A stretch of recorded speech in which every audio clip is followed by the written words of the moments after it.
আপনারা নূরকে আঘাত করেন নাই, আপনারা আবু সাঈদ মুক্তার পরিবারকে আঘাত করেছেন, আপনারা জুলাইয়ের চেতনাকে আঘাত করেছেন। আমাদেরকে আস্তে আস্তে সহনশীল করে ফেলা হচ্ছে। আসুন, সহনশীলতার মাত্রা বাড়লে নির্মম নির্যাতনের মাত্রা বাড়বে।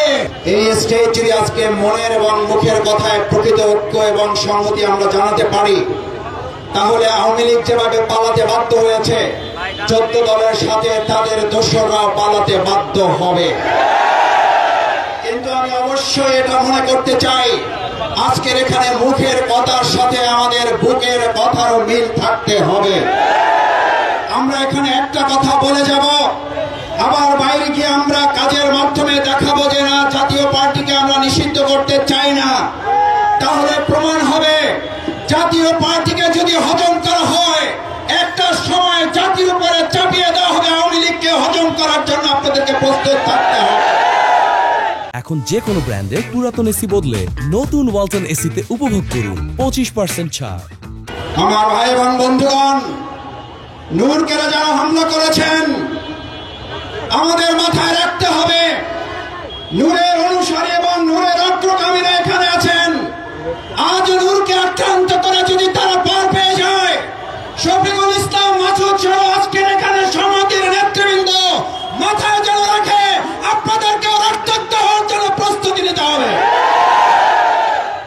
আমি অবাক হই, খুব বিস্মিত হই, প্রকাশ্য দিবালোকে মিডিয়ার সামনে পিটিয়ে টার্গেট করে একজন গুরুত্বপূর্ণ জাতীয় নেতাকে আহত করা হলো। তার জন্য আপনারা যে কমিটি করেন আমার আপত্তি নাই, কিন্তু এতদিনে সেই মিডিয়ার সামনে চিহ্নিত লোকগুলো গ্রেপ্তার না হওয়া শুধু অশনি সংকেত নয়, এই জুলাই যোদ্ধাদেরকে রীতিমতো অপমান এবং লাঞ্ছিত করার সামনে। আপনারা নূরকে আঘাত করেন নাই, আপনারা আবু সাঈদ মুক্তার পরিবারকে আঘাত করেছেন, আপনারা জুলাইয়ের চেতনাকে আঘাত করেছেন।